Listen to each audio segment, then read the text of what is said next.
Hunterdon County, a green jewel, nestled along a river on the western edge of New Jersey.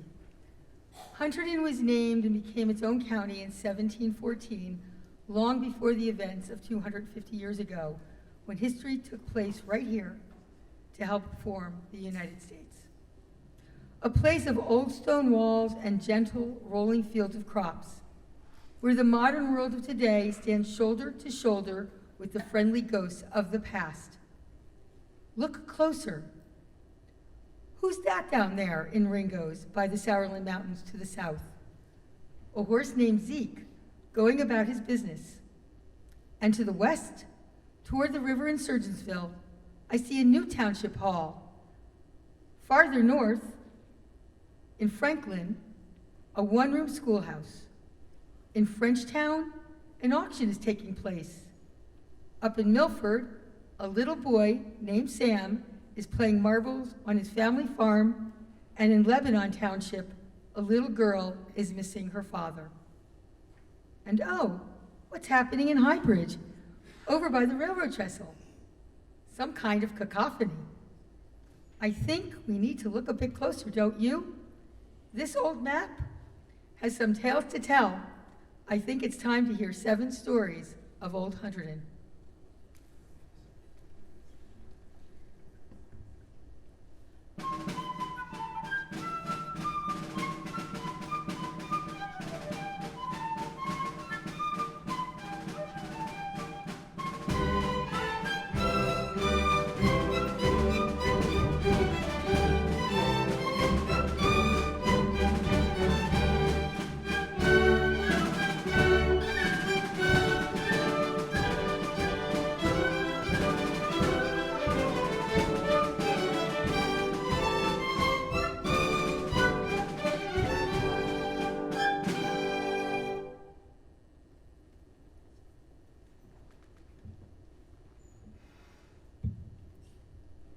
How Zeke helped win the war.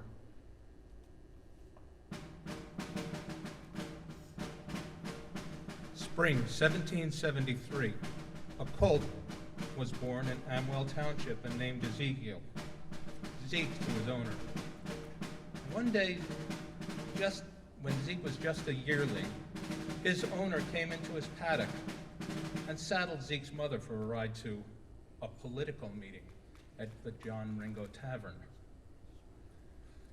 When they returned, Zeke's mother was very high-spirited and a bit disturbed. This worried Zeke, since he'd never seen her like this before.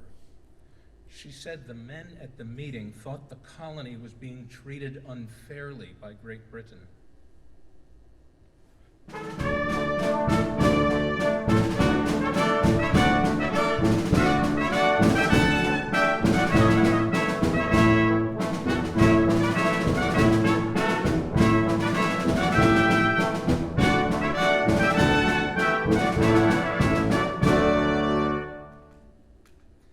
As time passed, Zeke grew into a strong animal, and he was training as part of a wagon team. And this was hard work for a young horse, so he worked a short week. Some days he was led by a rider on an older horse, or exercised on a long line held by his trainer.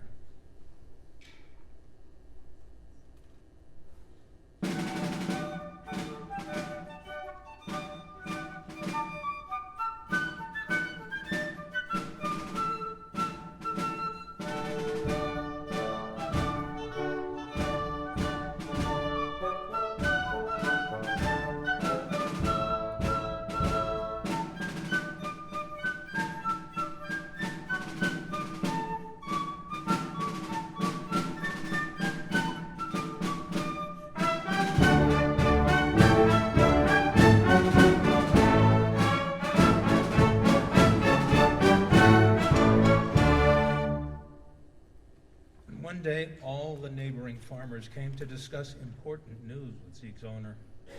The conversation was in the paddock, so Zeke overheard everything. And what he heard startled him. All the colonies in British America would no longer obey Great Britain, At first, Zeke was worried, thinking it meant leaving Hunterdon County for another location. But he learned all 13 colonies would join together in a completely new country.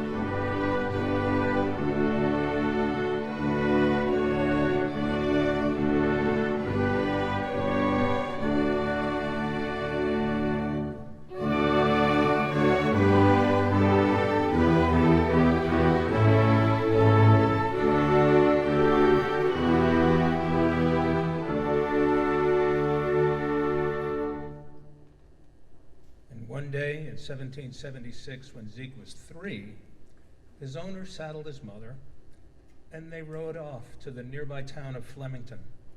And when they returned, Zeke's mother was even more unsettled than after that earlier trip to Ringo's Tavern. When she told him the colonies voted for independence and that their declaration of becoming a new country was read out loud from the county courthouse steps, Zeke was worried and puzzled. What would happen to all he knew?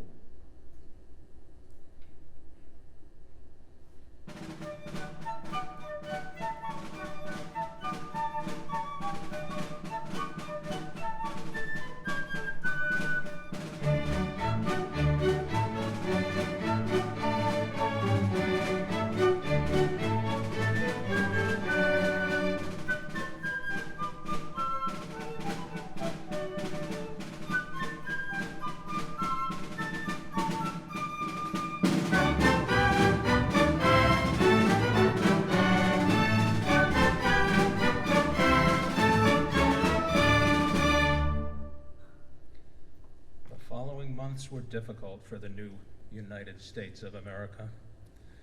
It seemed the King's army would easily defeat the new country and stop it from forming.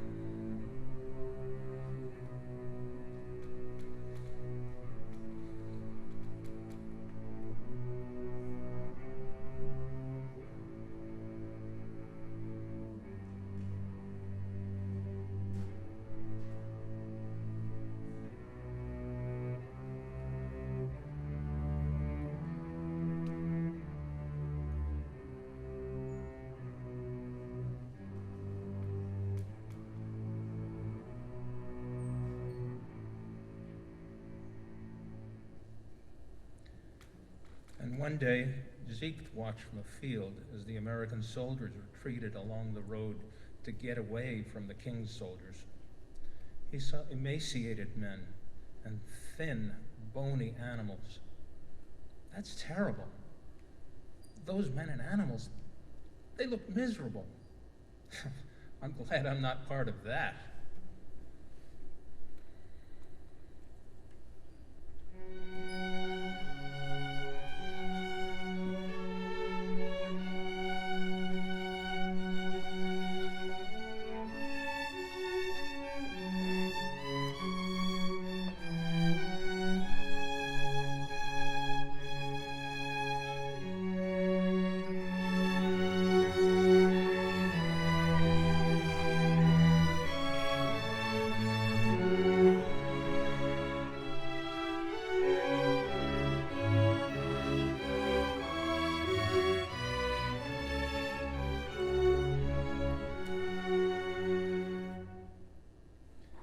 Many of the men wore ragged, dirty clothing, and the animals' ribs were visible through under their matted coats. Later, some of the men entered Zeke's paddock and began gathering the animals' food. Zeke wanted to neigh at them and say, the corn and the oats were not meant for them. They were stealing his food, and he wouldn't stand for it. But he was even more stunned to see the men eat the food, the raw food, themselves. They must be starving if they will eat animal food, he thought. They surely need it more than I do, so he left them alone.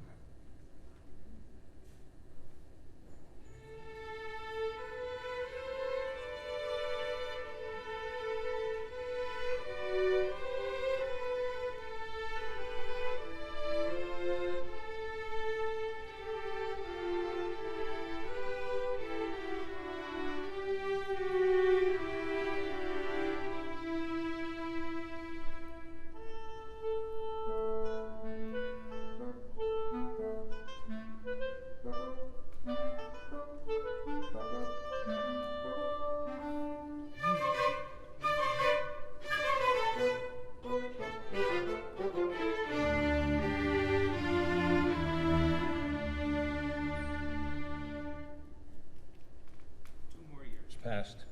In May 1778, 5-year-old Zeke was once again grazing in the field, waiting to be hitched to his owner's wagon. A long column of men was coming up this lane, but this time they were singing and joking with one another.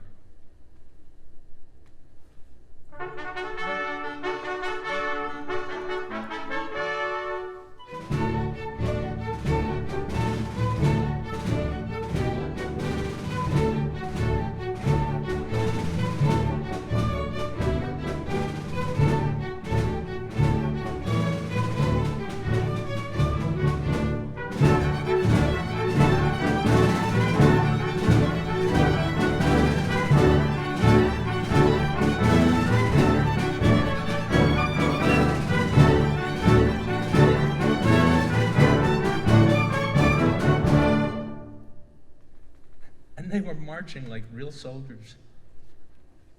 Then he saw the horses. They looked better fed and more muscular than he remembered seeing them in the years before. And they were prancing. Oh, I wish I could be one of them, he said. They look so purposeful and proud.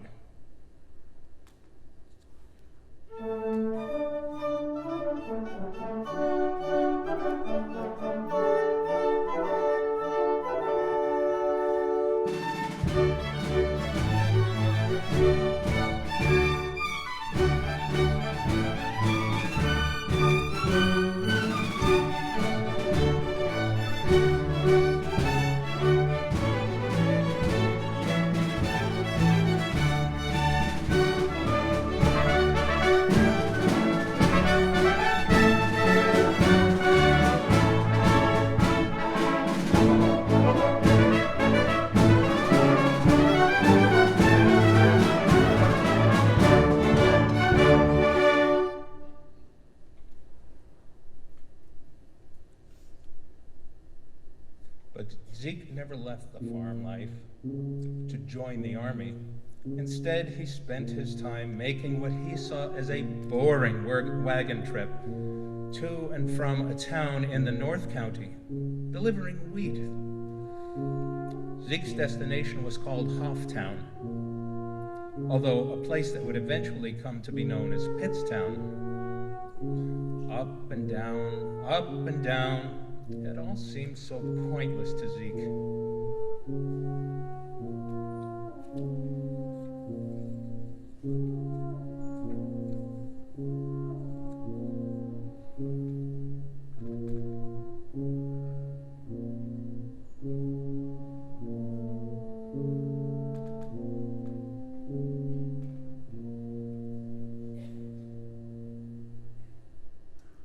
Several years later, things had changed. Everyone seemed to be enjoying a more peaceful situation. The round trips to Hofftown were no longer necessary. Zeke's wagon pulling days, they were limited to taking the owner and his family to Sunday worship or to neighborhood gatherings.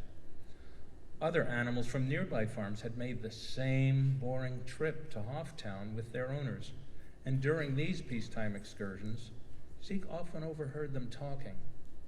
But they were bragging. Those animals had learned during those trips that the loads were sold to army representatives. In Hofftown, the wheat was ground up and baked in brick ovens ovens so that the soldiers could have bread. Learning this made Zeke very proud. And how he saw he helped birth a new nation.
After his working days were past, when Zeke was an older horse, he was the center of attention.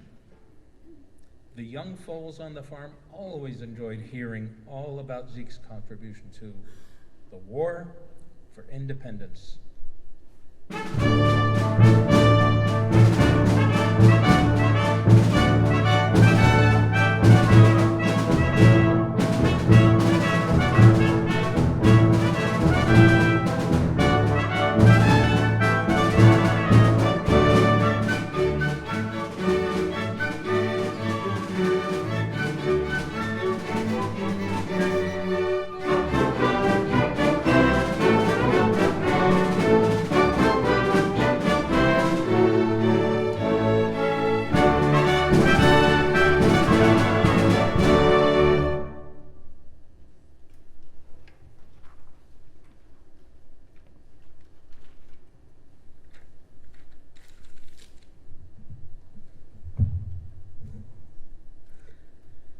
Caught Between the Flags, Lebanon Township, 1773.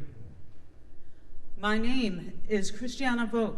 I was born in 1773 in Lebanon Township, part of Hunterdon County. Although I'm grown now, I'll never forget my turbulent childhood there. During the War of American Independence, a time that tore Hunterdon County apart. Things were good for my family before the political climate in the colonies got tense. My parents were well-off farmers, and my father and grandfather were leaders in the community.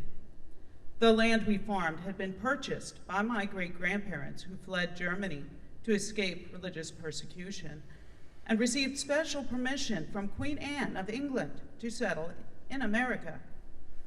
We lived in a beautiful farmhouse that was built by my grandfather to be our family haven for generations. There were intricate designs made by skilled plasterers on the ceilings, including a serpent in the upstairs entryway that seemed to welcome visitors at our front door.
In the early 1770s, people were furious about new taxes imposed by the British government.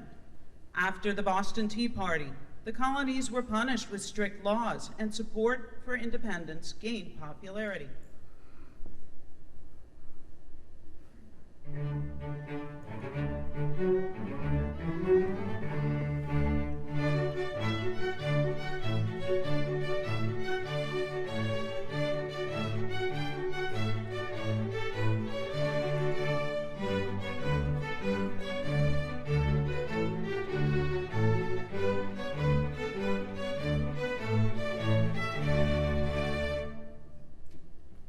Some people, like my family, wanted to stay loyal to the British Crown. After all, it was the Queen who gave my great-grandparents permission to come here.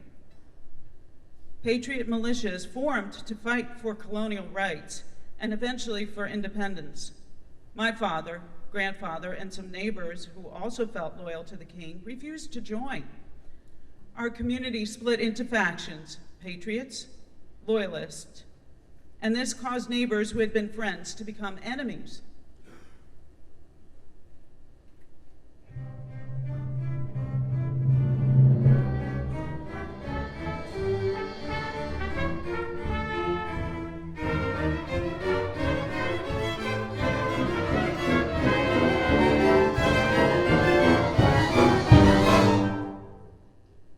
My father, grandfather, and other loyalists were harassed for not joining these patriot militias.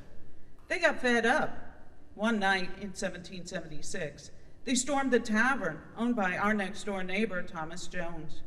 Mr. Jones got his gun and threatened to shoot if they didn't leave. What happened next was ugly. The loyalist mob assaulted Mr. Jones with clubs, and when he ran into his house, they broke down the door, threatened Mrs. Jones, and took the money from the tavern. Soon, the local patriot militia came for my grandfather and father. They were taken to Trenton and jailed for 5 days. The reputation of my family as troublemakers spread quickly.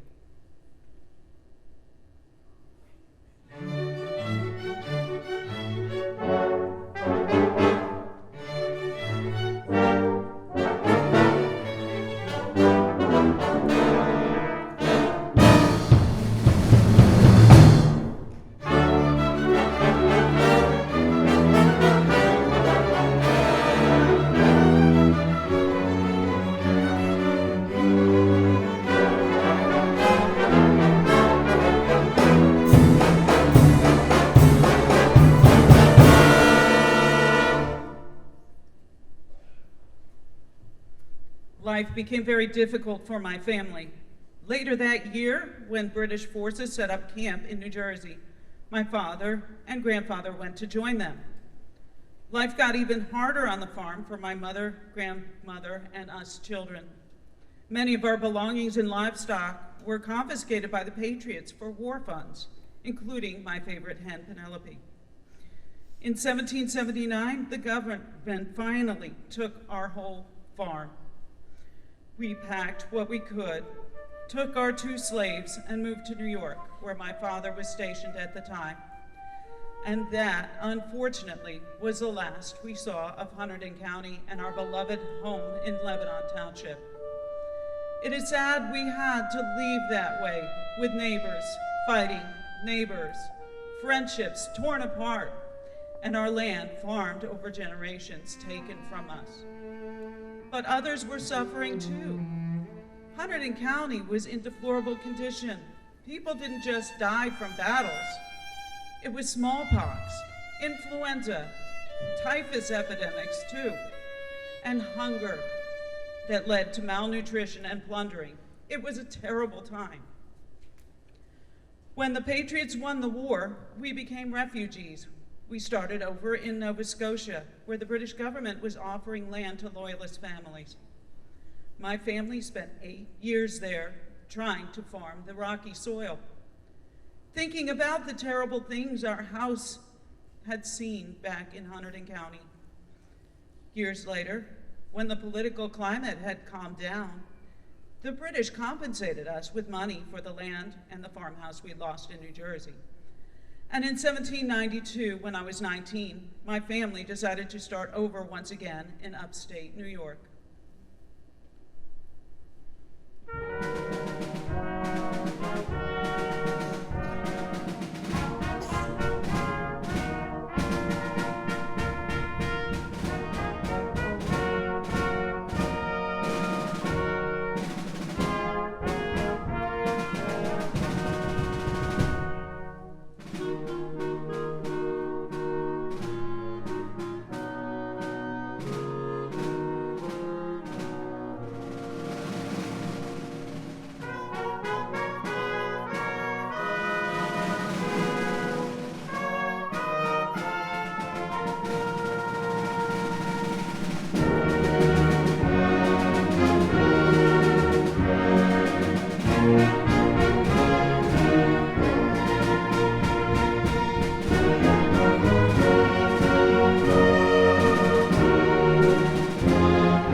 between the loyalists and patriots to mend. My healing took place when I met the handsome John Bogart, the captain, the skipper, who sailed my family up the Hudson River to our new homestead in New York State. He had been a patriot in the Albany militia, transporting supplies and prisoners for the Continental Army. A few years after Captain John sailed us up the river, I married him, and things continued to get better, to heal. I learned that our old farmhouse in Lebanon Township stood resolute and strong, and still stands to this day, well cared for, watching more history unfold. And as for me and Captain John, well, together we raised 7 beautiful children. And those children of ours, born in a new country called the United States, were neither patriots nor loyalists, but simply Americans.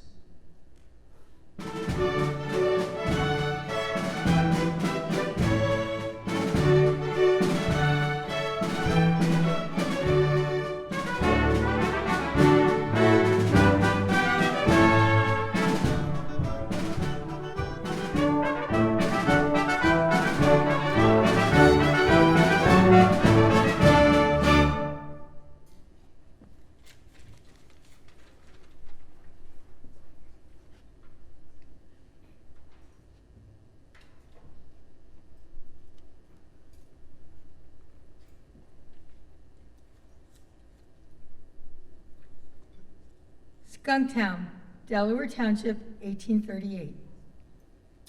Once long, long ago, back in 1838, in the village of Surgeonsville, a little red-haired boy with freckles, dressed in knee breeches and suspenders, was playing out in front of his Grandpa Gordon's old house.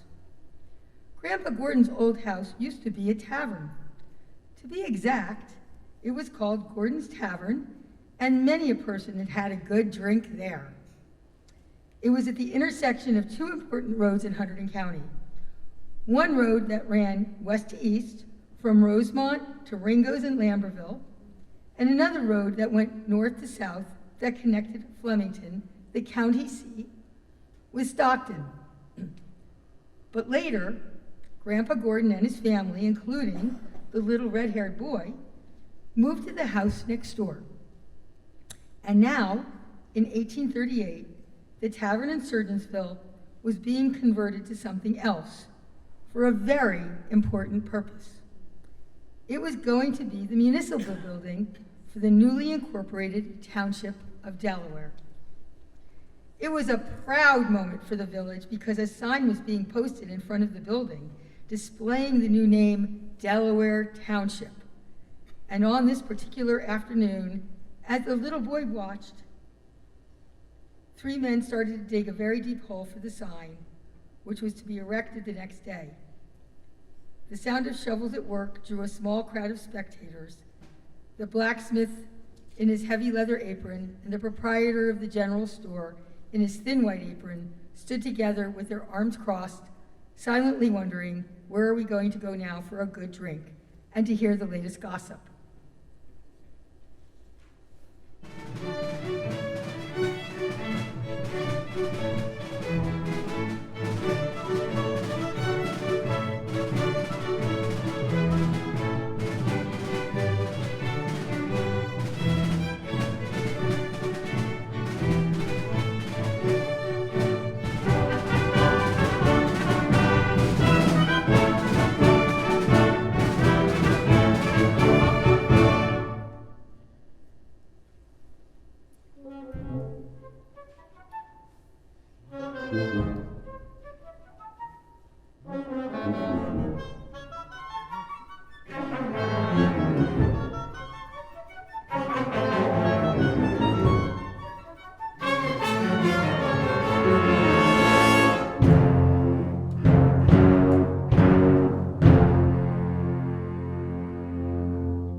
The hole was finished and the crowd dispersed.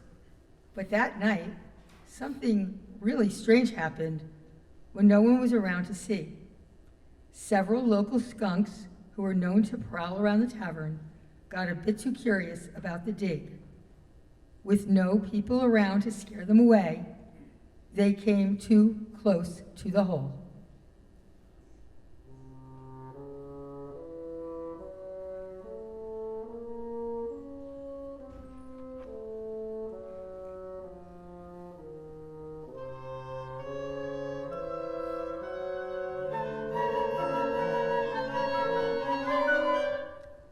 And fell in.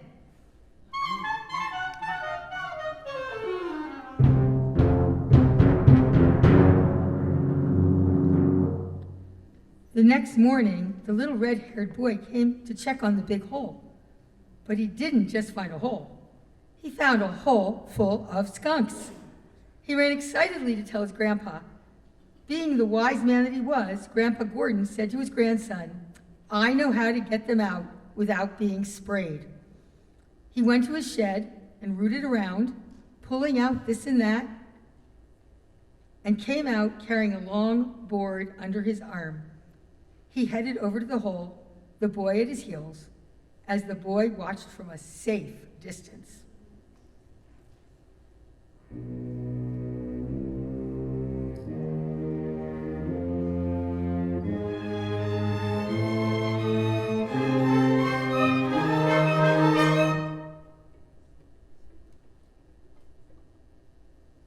Grandpa Gordon slid the long board down into the hole and backed away.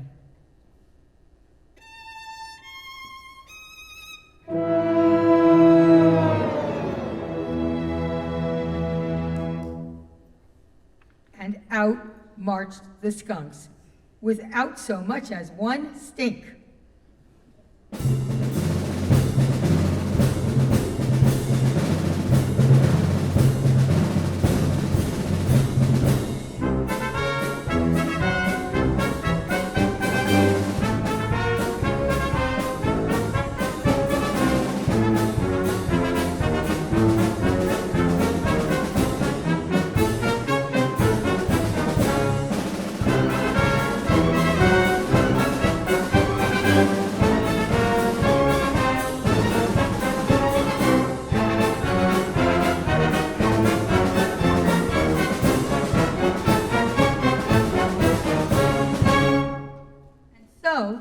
The new Township of Delaware got its municipal building with its new sign. And to this day, some old-timers from Surgeonsville still call the village Skunktown.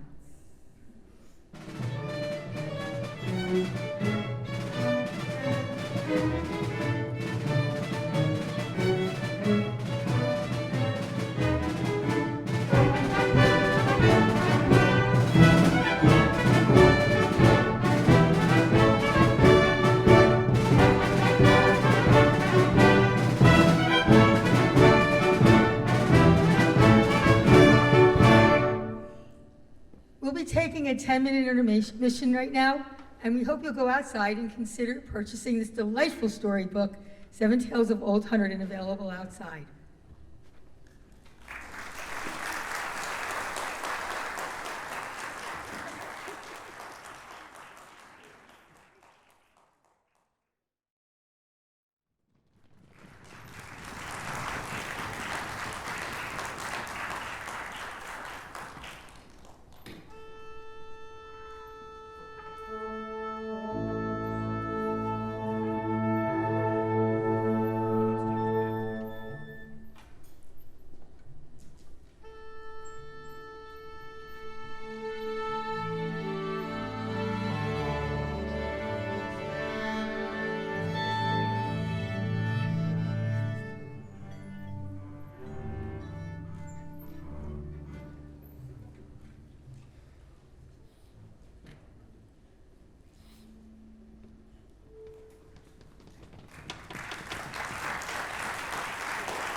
Full circle, Franklin Township, 1850. John Lang sat in the old schoolhouse and looked at the paper on his desk. It was a list of students for the upcoming session. Each student's parents had paid $2 to have their child attend his classes for a quarter, or about 3 months. There was no public school in Franklin Township, only this school, which was a subscription school. And he, John, was the teacher, the new teacher, the only teacher. 40 children were on the list, so he would make $80 this session. It wasn't much, but it was enough for him to get by. For the $2 fee, he promised to teach the students spelling, reading, writing, geography, and arithmetic.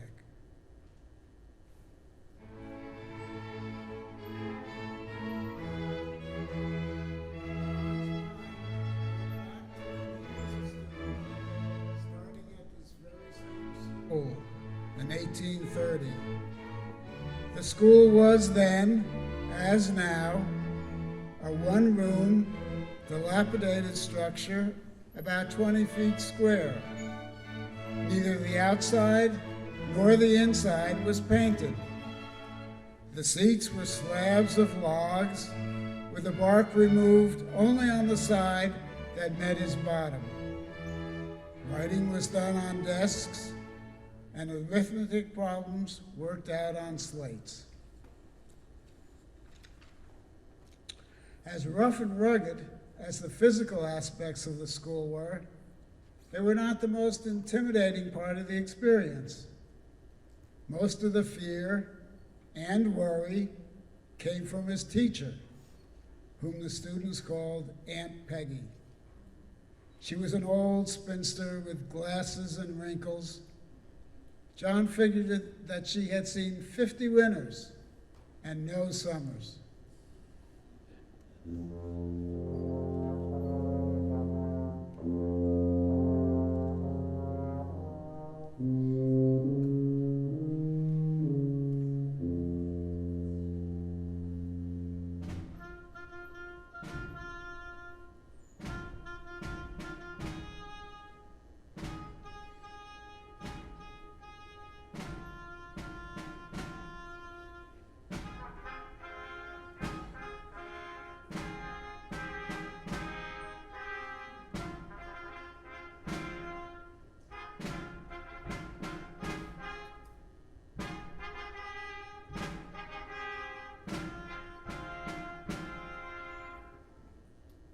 She was strict, quick to use the rod, and seemed to enjoy it.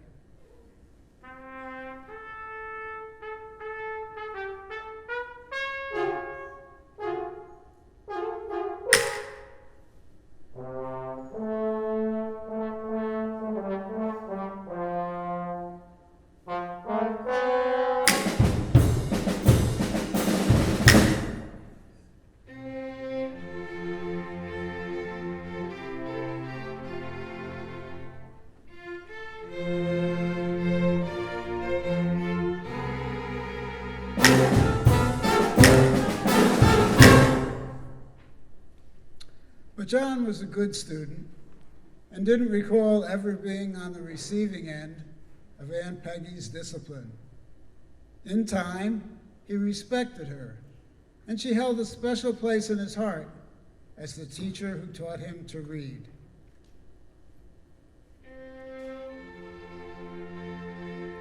Towards the end of his schooling, John had 2 other teachers, male teachers.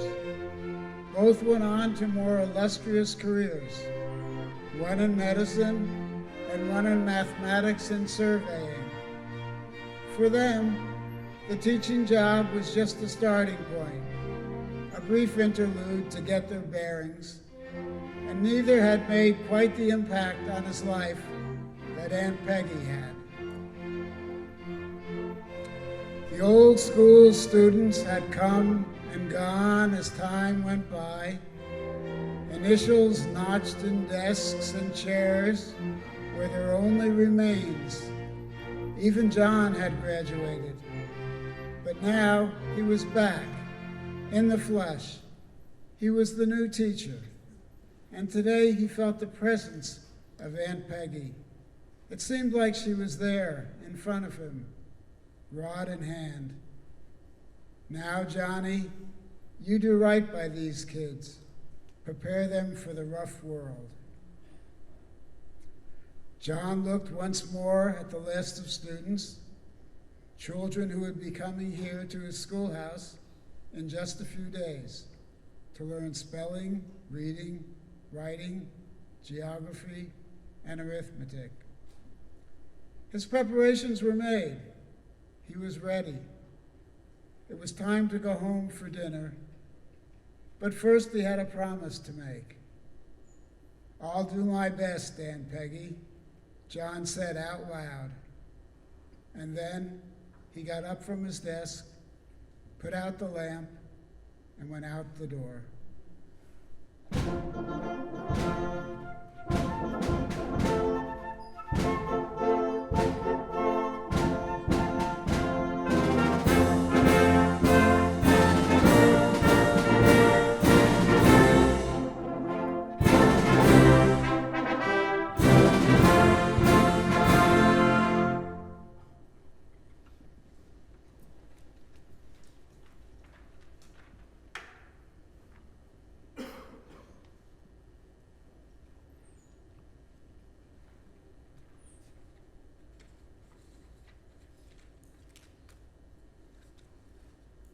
Sam and the Robin, Holland Township, 1889. It was a beautiful spring afternoon on the mountain in Holland Township. All up and down the hillsides, peach trees were blooming and farmers were out plowing their fields. 10-year-old Samuel, who had finished his chores for the day, squatted in the dirt behind his family's big gray barn to setting up his marble game.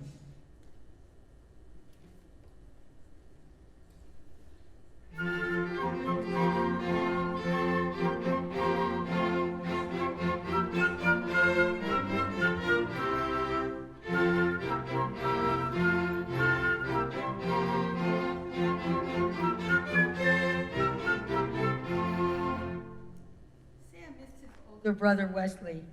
As he set up his game, Sam recalled the day when he and Wes first saw the wooden barrel of ceramic marbles in the Milford General Store. 5 for a penny, all exactly the same size, in shades of brown, green, purple, gray, and red. Wesley's eyes had clouded, and he became quiet. Wes didn't want to be a peach farmer like their father, and Sam had watched as his brother plunged his hands into the barrel, knowing he was thinking big thoughts. Just a few weeks later, the boys, one tall, one short, had hugged goodbye next to Wesley's suitcase at the Holland train station as Wes left for his new job at the marble factory in Akron, Ohio, the very first factory in America devoted to manufacturing children's toys.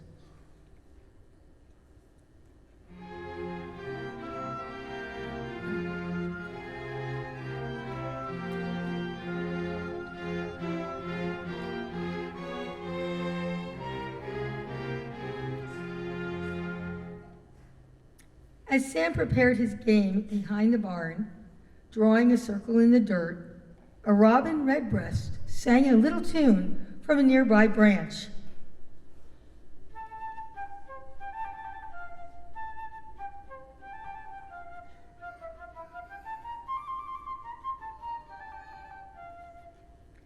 Sam was a fine whistler, and after a few tries, he could imitate the bird's high, sweet song.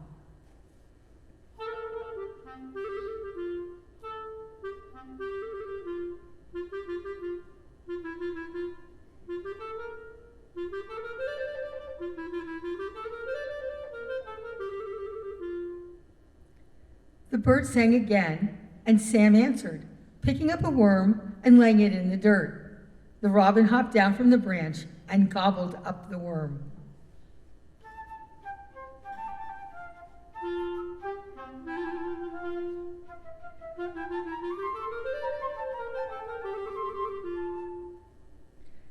Sam smiled and whistled the tune again. He put another worm across his open hand. The bird hopped closer and snatched the worm straight from Sam's hand.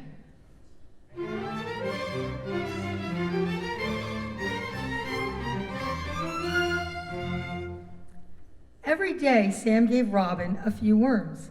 Before long, the bird followed him everywhere as he fed the chickens, mucked out their coop, and did his other chores. Sam loved having a new friend.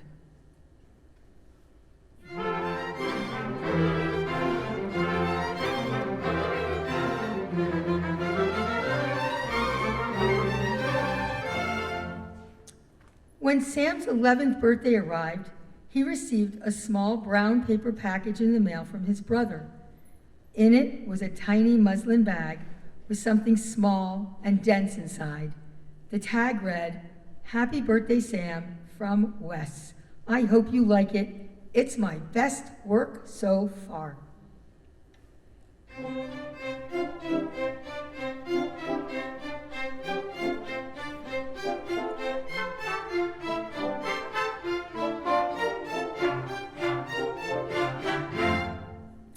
Sam tipped the bag and its contents rolled out into his palm. A shooter marble made of glass. The marble glistened in Sam's hand, a delicate band of colors inside. Green, yellow, and blue twisted and caught the light. Sam had never imagined a marble made of glass before. It was the most beautiful thing he'd ever seen. Robin had been watching from a tree nearby and hopped down for a look, whistling his appreciation.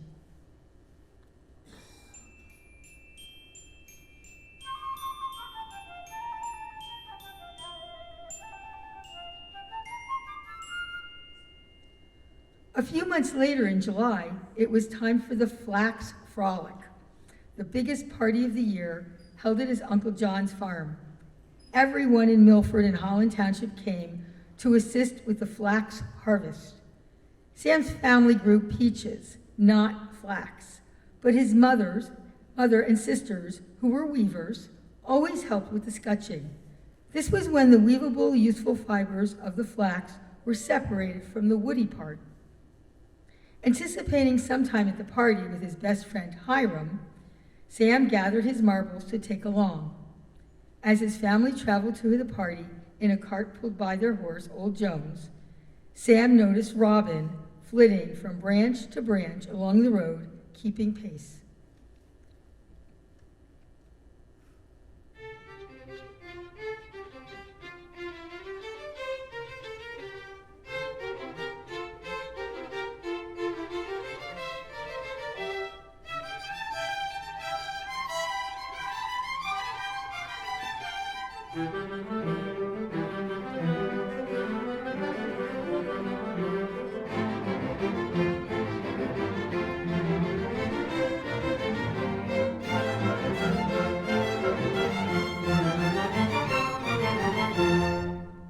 Sam had practiced his marble moves every chance he could since receiving his brother's present, but he had not shown the precious glass shooter to a soul except for Robin. He decided to show it to Hiram now, pulling the gift from his pocket, spilling the sphere from its tiny sack.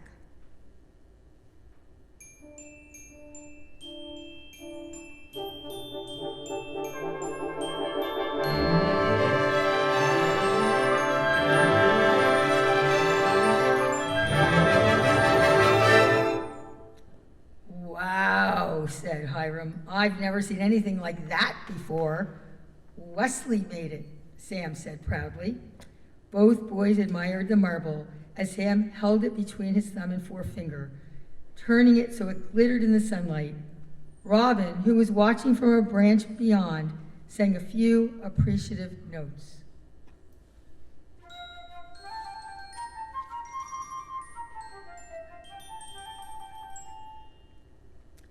Soon enough, the bigger boys came around to make trouble.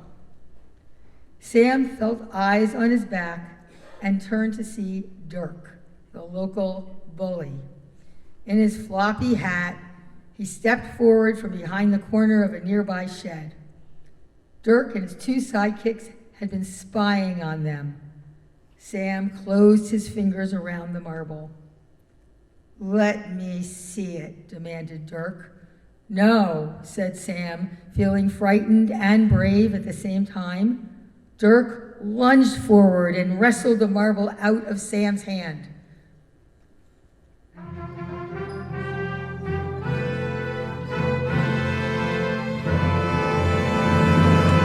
"Give it back!" screeched Sam, scrambling to his feet and reaching on tiptoes for the marble, which Dirk held just beyond his reach.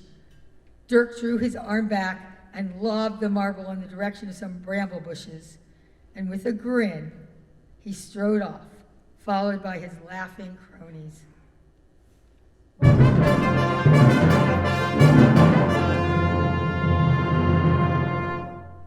Sam and Hiram searched on hands and knees for the remainder of the party, to no avail.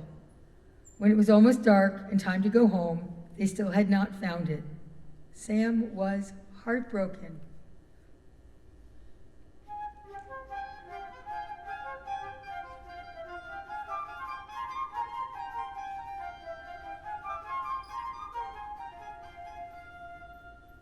The next day, when it was light again, Sam hurried back to his Uncle John's farm and the site of the marble game. He looked this way and that way and this, but no luck. His brother Wesley's gift, the precious glass shooter, seemed lost forever. Sam felt helpless and alone.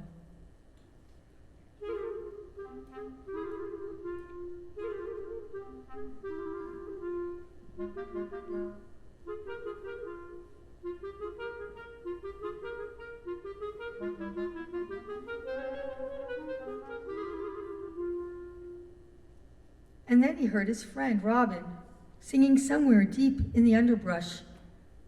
Sam whistled back, and when Robin replied, he followed the bird's sounds. On his hands and knees, he crawled between the brambles, his shirt snagged by thorns, following his friend's song.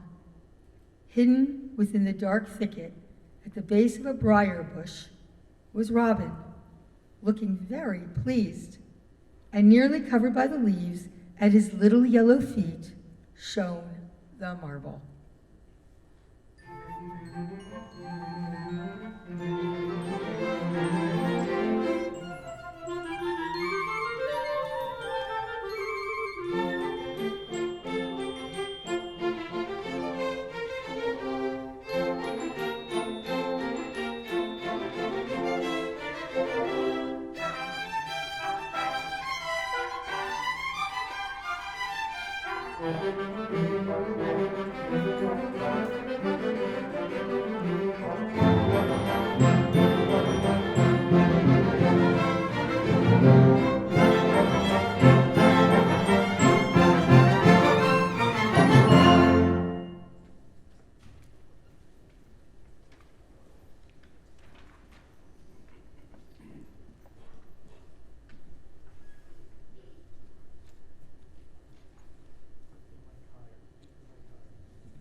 For what it's worth, Frenchtown, 1891. In June of 1891, Clarence, who lived in Frenchtown, was 12 years old, and he was excited. A horse auction was happening soon, run by Elijah Opdyke, who owned the local stables. For weeks, Hunterdon County and nearby areas in Pennsylvania had been filled with posters.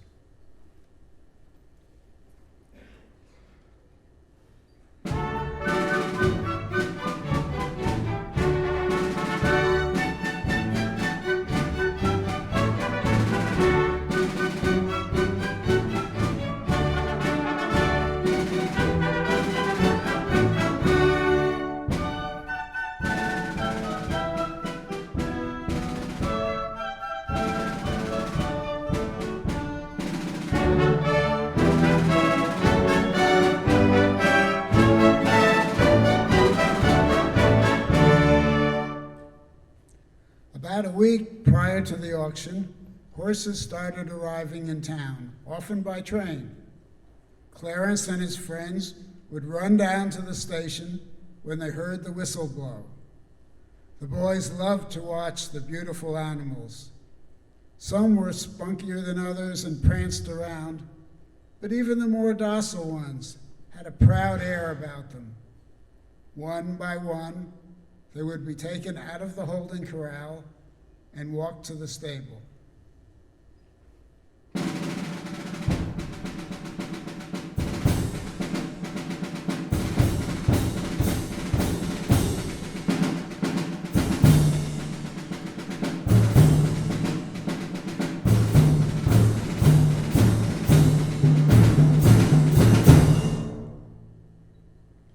Auction day was warm and sunny, and Frenchtown was filled with people.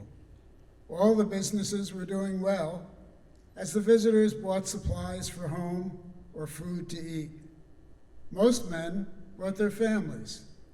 The wives talked and the children ran around playing with each other. Many families brought picnic baskets with their lunch. Everyone was in a festive mood.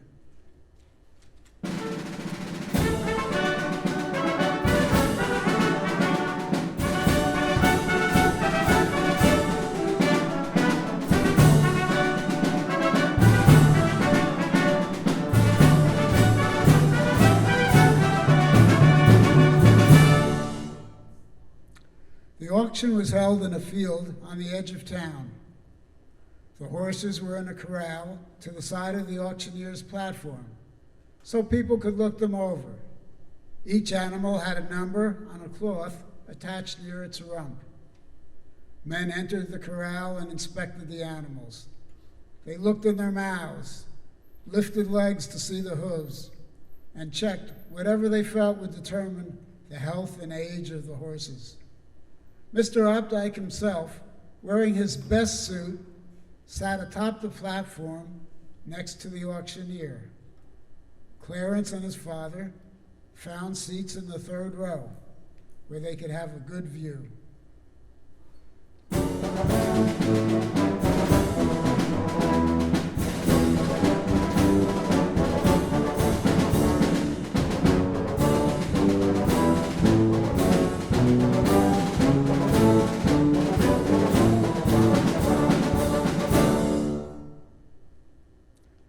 Clarence noticed that among the horses was one mule.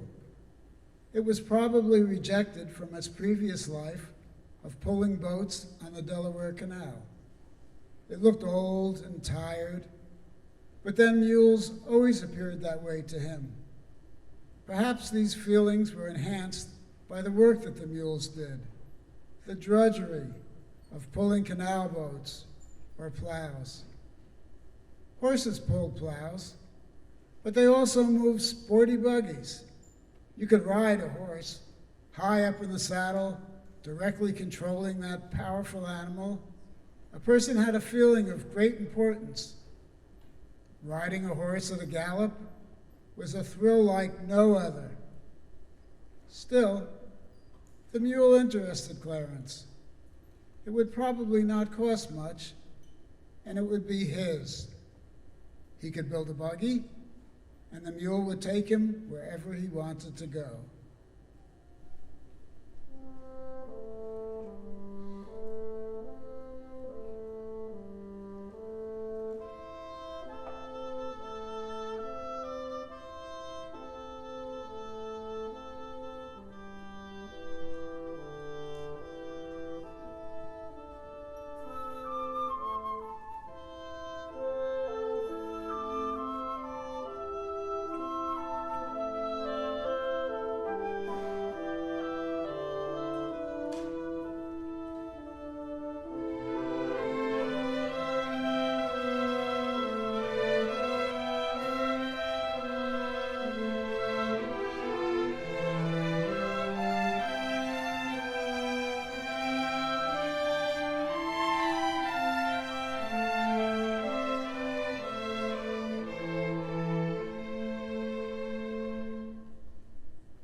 The auction started. As each horse was brought out in front of the platform, the auctioneer started his work, and hands went up in the audience as bids were placed. Look at this fine specimen of a horse, good for field work and pulling a carriage. I'll start the bidding at $100. Do I hear 100? Okay, sir, in the front row, I see your bid. 100. Would have bid now 125. 125. Would have bid now 150. 150. Would have bid now 175. 175. Would have bid now 200. Would have bid now 200. 200. Anyone? Okay, now. 175 once. 175 twice. 175 three times. Sold to the man in the red shirt.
Finally, the old mule was brought out.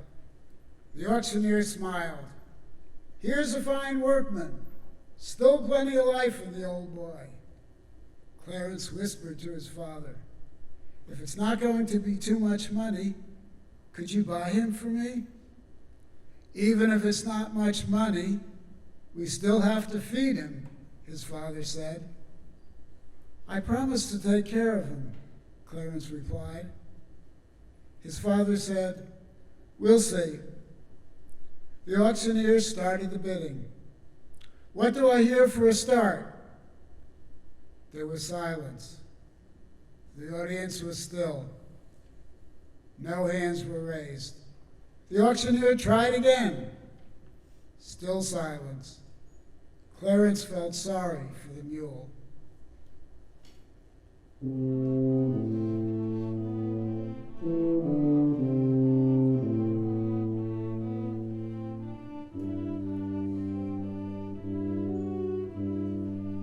It was humiliating.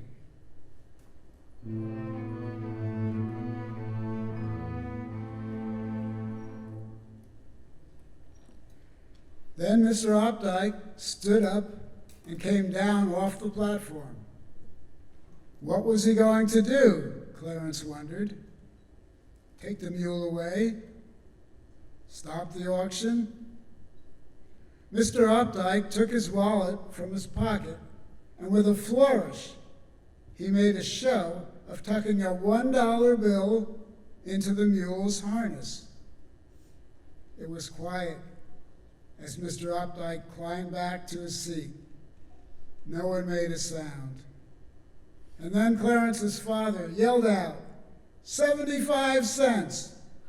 The auctioneer yelled, sold, and the crowd burst into laughter.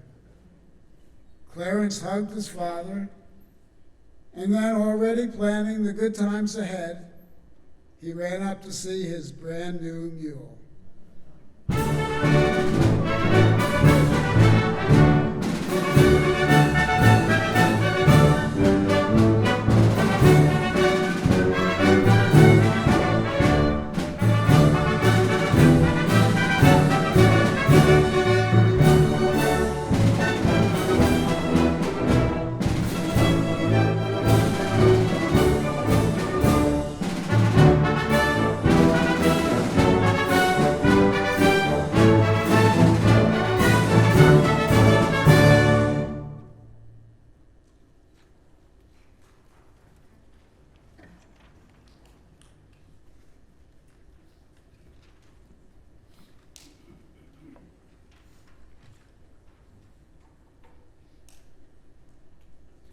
the elk of Highbridge.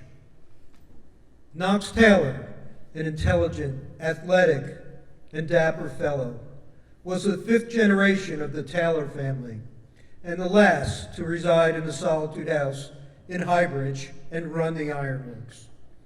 The first member of the Taylor family to run the ironworks was Knox's great-great-grandfather, Robert. He was a firm patriot who took over the business in the throes of the Revolutionary War. And after its loyalist founders fled, Robert risked hanging by the King's army every time he sent a cartload of cannonballs down to George Washington's troops to support the Battle of Trenton. But he sent them at night and never thought twice about it.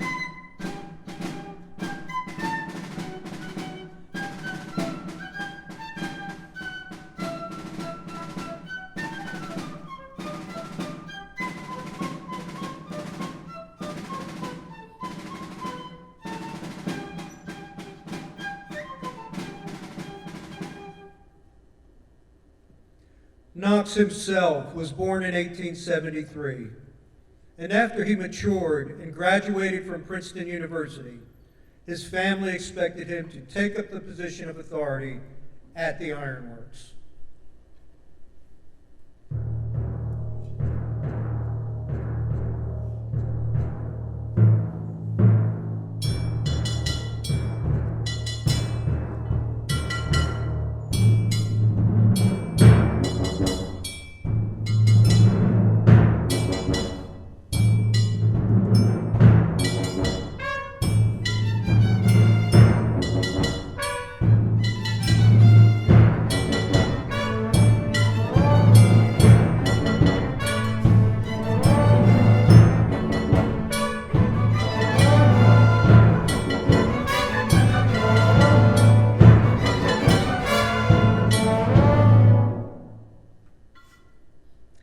But he loved to fish and hunt, taking advantage of the endless woods around Highbridge, and he yearned to go farther and travel across the country. Shortly after his graduation, Knox decided to set out on the very rails his family business made possible, heading for the wilderness of Idaho.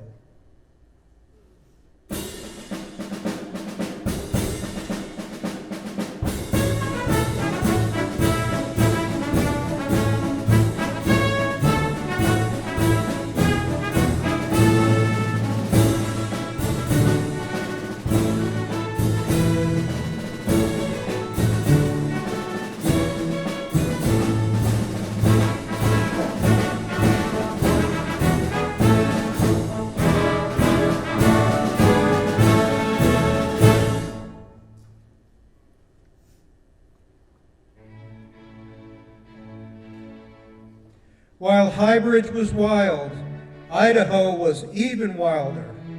Knox cooked his food by campfire and slept in a tent under the stars every night.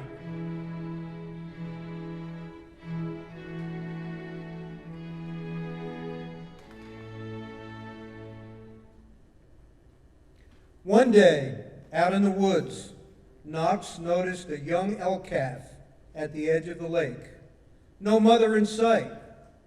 The calf was unafraid of the human stranger and allowed Knox to pet him and feed him some mountain clover and bark. The two set out to locate the mother elk, but could not find her. Knox brought the calf back to his tent and continued the search over the next weeks without success.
As winter approached, Knox felt a pull to return to Hunterdon County and made plans to head back to Highbridge and take up his post at the ironworks. But he realized the elk calf would not survive on its own.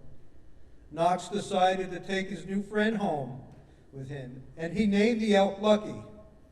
"We're each lucky to have found the other," he told the animal, as they boarded a boxcar on the train bound for New Jersey.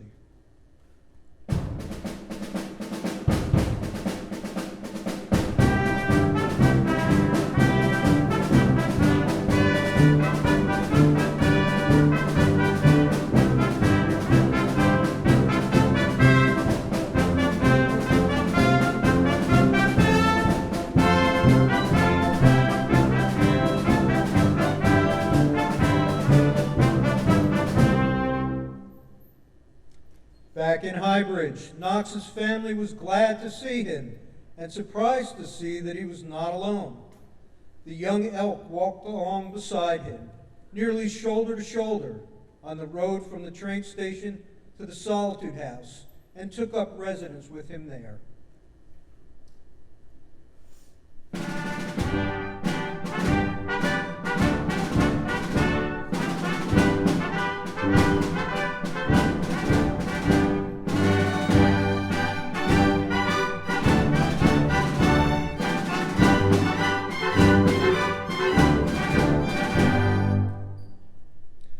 Knox now accepted his position at the helm of the ironworks with gusto. Lucky grew at an astonishing rate, becoming a massive bull elk, more than 7 feet long and well over 800 pounds.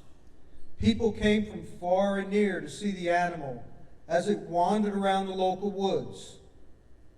Lucky had complete freedom in Highbridge, running from property to property, eating up gardens, sleeping wherever he liked, and when he became aggressive during mating season, picking fights with cows, sheep, and dogs.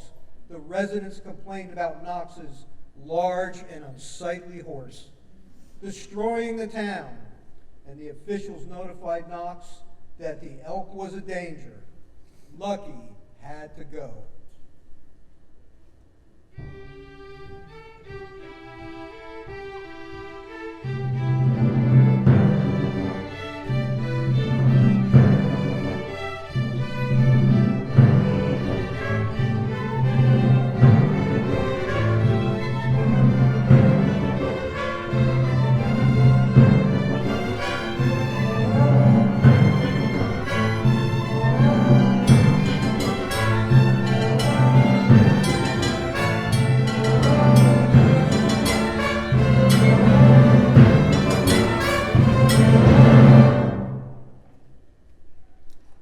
Knox would miss Lucky, but he came up with a plan. The Bronx Zoo was preparing to open in New York, and they were looking for animals from the western states. It was a match made in heaven. Knox could visit Lucky at the zoo whenever he could, where he could be well taken care of, whenever he wished. And as the contract specified, Lucky's antlers would be returned to Knox each year after mating season, when they were shed. In this way, Knox would know that Lucky was doing fine. The antlers got bigger every year, reaching 5 feet across, barely fitting over the fireplace at the Solitude House.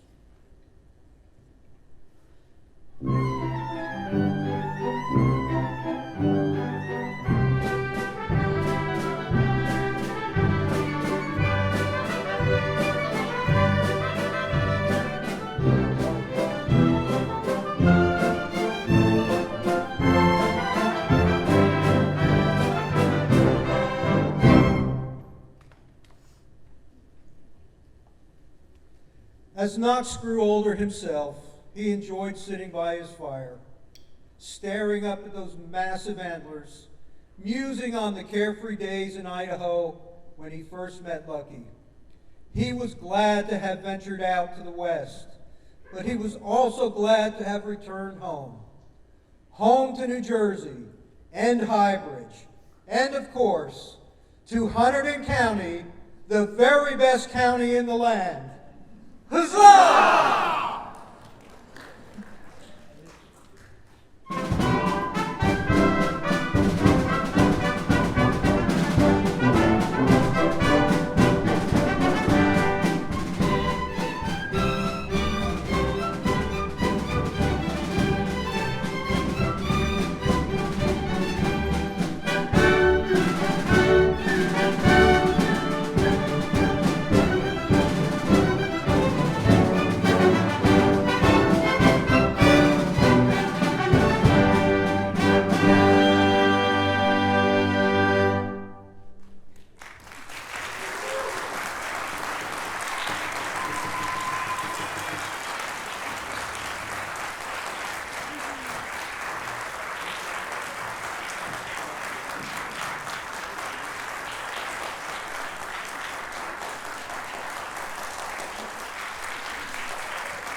Thank you.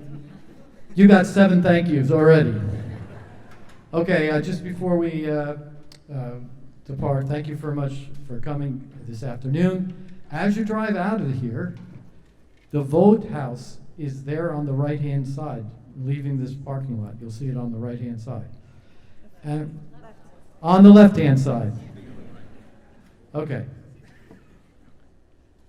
I just want to make a couple announcements.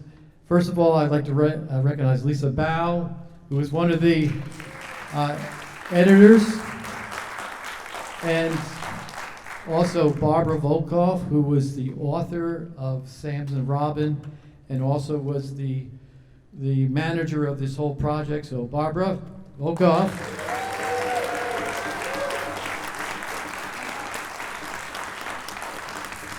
And thank you, Hunterdon Symphony and narrated everybody else for doing the project. Thank you very much and have a wonderful evening.